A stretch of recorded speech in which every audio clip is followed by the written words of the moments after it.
ನಮಸ್ಕಾರ ಎಲ್ಲರಿಗೂ ಸ್ಪಂದನಾದ ರೆಸಿಪಿ ಚಾನಲ್ಗೆ ಸ್ವಾಗತ. ನಾವು ಉಪವಾಸ ಇದ್ದಾಗ ಬರೀ ಸಾಬುದಾನೆ ಕಿಚಡಿ ಮತ್ತು ಸಾಬುದಾನೆ ತಾಲಿಪಿಟ್ಟು ಹಾಗೆ ಸಾಬುದಾನೆ ಪಾಯಸ ಅಂತಲೇ ಮಾಡಿ ತಿಂತಿರ್ತೀವಿ. ಆದರೆ ನಾನು ಇವತ್ತು ಉಪವಾಸಕ್ಕಾಗಿ ಒಂದು ಡಿಫ್ರೆಂಟ್ ಆಗಿರೋ ಸ್ನ್ಯಾಕ್ಸ್ ರೆಸಿಪಿನ ತೋರಿಸ್ತಾ ಇದ್ದೀನಿ. ಈ ರೆಸಿಪಿನ ಮಾಡಲಿಕ್ಕೆ ಸಾಬುದಾನೆ ನೆನೆಸ್ಬೇಕಂತೇನಿಲ್ಲ, ಆಲೂಗಡ್ಡೆನ ಬೇಯಿಸ್ಬೇಕಂತೇನಿಲ್ಲ. ಬನ್ನಿ ಹಾಗಾದರೆ ಈ ರೆಸಿಪಿನ ಹೇಗೆ ಮಾಡೋದಂತ ಇವತ್ತಿನ ವಿಡಿಯೋದಲ್ಲಿ ನೋಡೋಣ. ಮೊದಲಿಗೆ ನಾನಿಲ್ಲಿ ಒಂದು ಮಿಕ್ಸಿ ಜಾರನ್ನು ತೊಗೊಂಡಿದ್ದೀನಿ. ಅದಕ್ಕೆ ಒಂದು ಅರ್ಧ ಬೌಲ್ ಆಗುವಷ್ಟು ಸಬ್ಬಕ್ಕಿನ ಹಾಕಿದ್ದೀನಿ. ಮತ್ತು ಒಂದು ಅರ್ಧ ಬೌಲ್ ಆಗುವಷ್ಟು ಇಲ್ಲಿ ವರೆದಕ್ಕಿ ಅಂತಾರಲ್ಲ ಅದನ್ನು ಹಾಕ್ತಾಯಿದ್ದೀನಿ. ಈಗ ಇವೆರಡೂ ನಾವು ಹಿಟ್ಟು ಥರ ರುಬ್ಕೋಬೇಕು.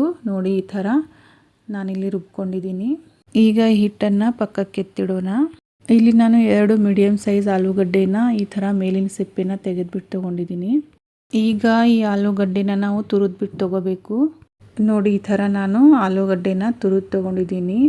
ಈಗ ಇದನ್ನು 2-3 ಸಲ ಚೆನ್ನಾಗಿ ತೊಳ್ಕೊಬೇಕು. ಆಲೂಗಡ್ಡೆಯಲ್ಲಿರೋ ಸ್ಟಾರ್ಚ್ ಅಂಶ ಪೂರ್ತಿಯಾಗಿ ಹೋಗಬೇಕು ಮತ್ತು ನೀರು ತಿವಿಯಾಗಬೇಕು. ನೋಡಿ, ಈ ಥರ ಪೂರ್ತಿಯಾಗಿ ನೀರು ತಿವಿಯಾಗೋವರೆಗೂ ನಾನಿಲ್ಲಿ ತೊಳೆದ್ಬಿಟ್ಟು ತೊಗೊಂಡಿದ್ದೀನಿ. ಇದಾದ ನಂತರ ನಾವೀಗ ಒಗ್ಗರಣೆ ಹಾಕೋಬೇಕು. ಅದಕ್ಕಾಗಿ ನಾನಿಲ್ಲಿ ಗ್ಯಾಸ್ ಮೇಲೆ ಒಂದು ಪ್ಯಾನ್ನ ಇಟ್ಟಿದ್ದೀನಿ. ಅದಕ್ಕೆ 2 ಸ್ಪೂನ್ ಆಗುವಷ್ಟು ಎಣ್ಣೆನ ಹಾಕಿದ್ದೀನಿ. ಎಣ್ಣೆ ಬಿಸಿಯಾದ ನಂತರ ನಾನಿಲ್ಲಿ ಹಸಿಮೆಣಸಿನಕಾಯಿನ ಹಾಕ್ತಾಯಿದ್ದೀನಿ. ನಾನಿಲ್ಲಿ 2 ಹಸಿಮೆಣಸಿನಕಾಯಿನ ಚಿಕ್ಕದಾಗಿ ಕಟ್ ಮಾಡಿಬಿಟ್ಟು ಹಾಕ್ತಾಯಿದ್ದೀನಿ. ನಂತರ ಇದಕ್ಕೆ ಒಂದು 7ರಿಂದ 8 ಕರಿಬೇವಿನ ಎಲೆನ ಚಿಕ್ಕದಾಗಿ ಕಟ್ ಮಾಡಿಬಿಟ್ಟು ಹಾಕಿದ್ದೀನಿ. ಹಸಿಮೆಣಸಿನಕಾಯಿ ಮತ್ತು ಕರಿಬೇವು ಸ್ವಲ್ಪ ಫ್ರೈ ಆದ ನಂತರ ನಾನು ಇದಕ್ಕೀಗ ತುರಿದಿಟ್ಕೊಂಡಿರೋ ಶುಂಠಿನ ಸೇರಿಸ್ತಾ ಇದ್ದೀನಿ. ನಾನಿದನ್ನು ಉಪವಾಸಕ್ಕಾಗಿ ಮಾಡ್ತಾ ಇರೋದ್ರಿಂದ ನಾನಿಲ್ಲಿ ಜೀರಿಗೆಯನ್ನು ಹಾಕಿಲ್ಲ. ನೀವು ಉಪವಾಸ ಇದ್ದಾಗ ಜೀರಿಗೆ ತಿನ್ನೋದಾದರೆ ಜೀರಿಗೆನೂ ಹಾಕೋಬಹುದು. ಈಗ ಶುಂಠಿನ ಸ್ವಲ್ಪ ಹಸಿ ವಾಸನೆ ಹೋಗೋವರೆಗೂ ಫ್ರೈ ಮಾಡ್ಕೊಂಡ ನಂತರ ನೋಡಿ, ನಾನು ಇದಕ್ಕೆ 2 ಬೌಲ್ ಆಗುವಷ್ಟು ನೀರನ್ನು ಹಾಕಿದ್ದೀನಿ. ನಾನು ಯಾವ ಬೌಲಿಂದ ಸಬ್ಬಕ್ಕಿ ಮತ್ತು ವರದಕ್ಕಿನ ತೊಗೊಂಡಿದ್ದೀನೋ ಅದೇ ಬೌಲಿಂದ 2 ಬೌಲ್ ಆಗುವಷ್ಟು ನೀರನ್ನು ಹಾಕಿದ್ದೀನಿ. ಈಗ ಈ ನೀರನ್ನು ಕುದಿ ಬರ್ಸ್ಕೋಬೇಕು. ನೋಡಿ, ನೀರು ಕುದೀತಾ ಇದೆ. ಈಗ ಇದಕ್ಕೆ ನಾನು ಸ್ವಲ್ಪ ಚಿಲ್ಲಿ ಫ್ಲೇಕ್ಸ್ನ ಹಾಕಿದ್ದೀನಿ. ಹಾಗೆಯೇ ಒಂದು 2 ಟೇಬಲ್ ಸ್ಪೂನ್ ಆಗುವಷ್ಟು ಕಡಲೆ ಬೀಜದ ಪೌಡ್ರನ್ನ ಹಾಕಿದ್ದೀನಿ.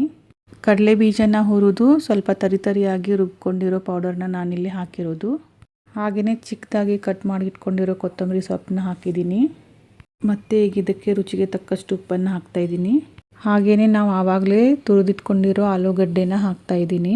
ಆಲೂಗಡ್ಡೆನ ಹಾಕಬೇಕಾದ್ರೆ ಅದರಲ್ಲಿರೋ ಎಲ್ಲ ನೀರನ್ನು ನಾವು ಸೋಸ್ಕೋಬೇಕು. ಸ್ವಲ್ಪ ಕೂಡ ಇರಬಾರ್ದು. ಪೂರ್ತಿಯಾಗಿ ಸೋಸಿದ ನಂತರ ಅದನ್ನು ಹಾಕಬೇಕು. ಈಗ ಆಲೂಗಡ್ಡೆ ಹಾಕಿದ ನಂತರ ಇದನ್ನು ನಾವು ಒಂದು ಕುದಿ ಬರೋವರೆಗೂ ಕುದಿಸ್ಕೋಬೇಕು. ಈಗ ನೋಡಿ, ಕುದಿ ಬರ್ತಾ ಇದೆ. ಇದನ್ನೊಮ್ಮೆ ಚೆನ್ನಾಗಿ ಮಿಕ್ಸ್ ಮಾಡ್ಕೊಳ್ಳೋಣ. ನಂತರ ಇದಕ್ಕೆ ನಾವು ಆಗಲೇ ರುಬ್ಬಿಟ್ಕೊಂಡಿರೋ ವರದಕ್ಕಿ ಮತ್ತು ಸಬ್ಬಕ್ಕಿ ಹಿಟ್ಟನ್ನ ಇದರಲ್ಲಿ ಸ್ವಲ್ಪ ಸ್ವಲ್ಪ ಹಾಕ್ತಾನೆ ಕಲಿಸ್ಕೊಳ್ಳೋಣ. ಹೀಗೆ ಹಿಟ್ಟನ್ನು ಹಾಕಿ ಕಲಿಸ್ಬೇಕಾದ್ರೆ ಗ್ಯಾಸ್ನ ಲೋ ಫ್ಲೇಮಲ್ಲಿ ಇಟ್ಟು ಹಾಕಿ ಕಲಿಸ್ಕೊಳ್ಳಿ. ಹಿಟ್ಟನ್ನು ಸ್ವಲ್ಪ ಸ್ವಲ್ಪನೇ ಹಾಕ್ತಾ ಕಲಿಸ್ಕೊಳ್ಳಿ. ಇಲ್ಲಾಂದರೆ ಒಮ್ಮೆಲೆ ಹಾಕಿದರೆ ಅದು ಗಂಟು ಆಗಿಬಿಡುತ್ತೆ. ಹೀಗೆ ಇದನ್ನು ಮಿಕ್ಸ್ ಮಾಡ್ಕೋಬೇಕಾದ್ರೆ ಏನಾದರೂ ಗಂಟುಗಳಿದ್ದರೆ ಈ ಥರ ಸ್ಪೂನ್ ಸಹಾಯದಿಂದ ಪ್ರೆಸ್ ಮಾಡಿ ಒಡಿತಾ ಇದನ್ನು ಚೆನ್ನಾಗಿ ಮಿಕ್ಸ್ ಮಾಡ್ಕೊಳ್ಳಿ. ಈ ಹಿಟ್ಟನ್ನು ನಾವು ಎಲ್ಲಿವರೆಗೂ ಮಿಕ್ಸ್ ಮಾಡಬೇಕಂದ್ರೆ ಇದು ಬೆಂದ ನಂತರ ತಾನಾಗಿಯೇ ಪ್ಯಾನಿಂದ ಸೆಪ್ರೇಟ್ ಆಗ್ತಾ ಬರುತ್ತೆ. ಅಲ್ಲಿವರೆಗೂ ನಾವು ಈ ಥರ ಇದನ್ನು ಮಿಕ್ಸ್ ಮಾಡ್ಕೊತಾನೇ ಇರಬೇಕು. ನೀವು ವಿಡಿಯೋದಲ್ಲಿ ನೋಡ್ತಾ ಇರ್ಬೋದು, ಹಿಟ್ಟು ಪ್ಯಾನಿಂದ ಸೆಪ್ರೇಟ್ ಆಗ್ತಾ ಬರ್ತಿದೆ. ನೋಡಿ, ಈಗ ಹಿಟ್ಟು ರೆಡಿ ಆಯಿತು. ಈಗ ಗ್ಯಾಸ್ನ ಆಫ್ ಮಾಡಿಬಿಡೋಣ. ಗ್ಯಾಸ್ ಆಫ್ ಮಾಡಿದ ನಂತರ ನಾವು ಇದನ್ನು ಮೇಲೆ ಪ್ಲೇಟ್ ಮುಚ್ಚಿ ಒಂದು 2 ನಿಮಿಷ ಹಾಗೇ ಬಿಡೋಣ.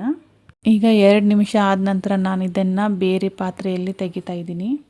ಈಗ ಇದು ಸ್ವಲ್ಪ ತಣ್ಣಗಾಗಬೇಕು. ಹಾಗಾಗಿ ಇದನ್ನು ಸ್ಪ್ರೆಡ್ ಮಾಡಿ ಈ ಥರ ಇಡ್ತಾಯಿದ್ದೀನಿ.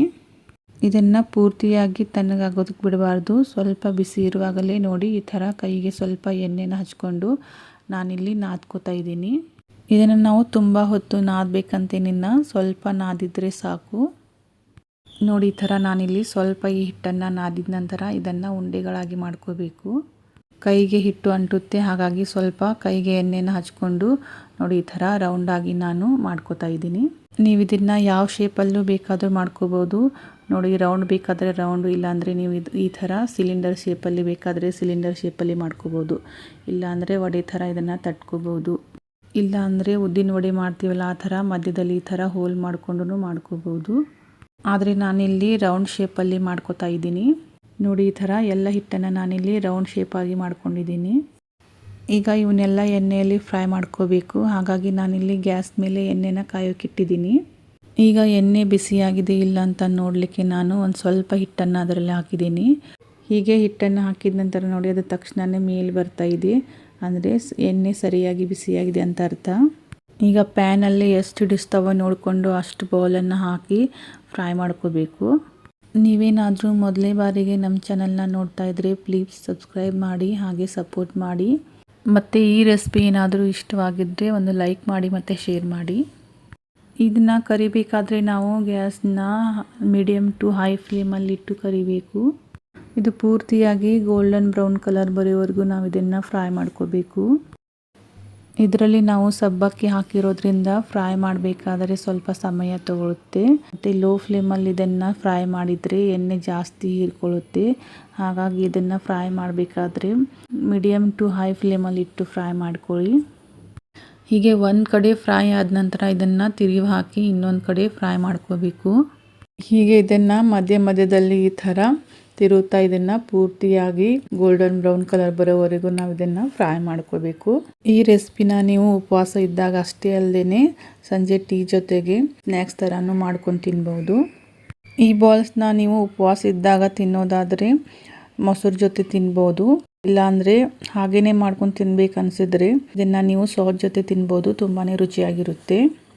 ಮಕ್ಕಳಿಗಂತೂ ಈ ರೆಸಿಪಿನ ನೀವು ಮಾಡಿಕೊಟ್ರೆ ಸಾಕು, ದಿನ ಇದನ್ನೇ ಮಾಡಂತಾರೆ, ಅಷ್ಟು ರುಚಿಯಾಗಿರುತ್ತೆ ಇದು. ನೋಡಿ ಈ ಥರ ಫ್ರೈ ಮಾಡ್ಕೋತಾ ಸ್ವಲ್ಪ ಕಲರ್ ಚೇಂಜ್ ಆಗ್ತಾ ಇದೆ. ಇದು ಪೂರ್ತಿಯಾಗಿ ಗೋಲ್ಡನ್ ಬ್ರೌನ್ ಕಲರ್ ಬರಬೇಕಾದ್ರೆ ನಾವು ಕೊನೆಯಲ್ಲಿ ಗ್ಯಾಸ್ನ ಹೈ ಫ್ಲೇಮಲ್ಲಿ ಇಟ್ಕೊಂಡು ಇದನ್ನು ಫ್ರೈ ಮಾಡ್ಕೋಬೇಕು. ನೋಡಿ ಇವು ಈಗ ಫ್ರೈ ಆಗಿವೆ. ಈಗ ಇದನ್ನು ತೆಗೆದುಬಿಡೋಣ. ಉಳಿದಿರೋ ಎಲ್ಲ ಬಾಲ್ಸ್ನು ನಾನು ಇದೇ ಥರ ಫ್ರೈ ಮಾಡ್ಕೋತೀನಿ. ಇವು ನೋಡೋಕ್ಕೆ ಅಷ್ಟು ಚೆನ್ನಾಗಿ ಕಾಣ್ತಿದ್ದಾವೆ, ಅಷ್ಟೇ ರುಚಿಯಾಗಿಯೂ ಇರ್ತಾವೆ ಮತ್ತು ಅಷ್ಟೇ ಗರಿ ಗರಿಯಾಗಿಯೂ ಇದ್ದಾವೆ. ಸೌಂಡ್ ಕೇಳಿ ನೋಡಿ ಎಷ್ಟು ಗರಿ ಗರಿಯಾಗಿ ಬಂದಾವಂತ. ನೀವು ಸೌಂಡ್ ಕೇಳಿರಬಹುದು. ಮೇಲೆ ತುಂಬಾ ಗರಿ ಗರಿಯಾಗಿ ಮತ್ತು ಒಳಗೆ ಫ್ಲಫಿಯಾಗಿ ತುಂಬಾ ರುಚಿಯಾಗಿರುತ್ತೆ. ಇವತ್ತಿನ ರೆಸಿಪಿ ನಿಮಗೆಲ್ಲ ಇಷ್ಟವಾಗಿದೆ ಅಂತ ಅಂದ್ಕೊಂಡಿದ್ದೀನಿ. ಮತ್ತೆ ಬೇರೆ ರೆಸಿಪಿಯೊಂದಿಗೆ ಭೇಟಿಯಾಗೋಣ. Thanks for watching.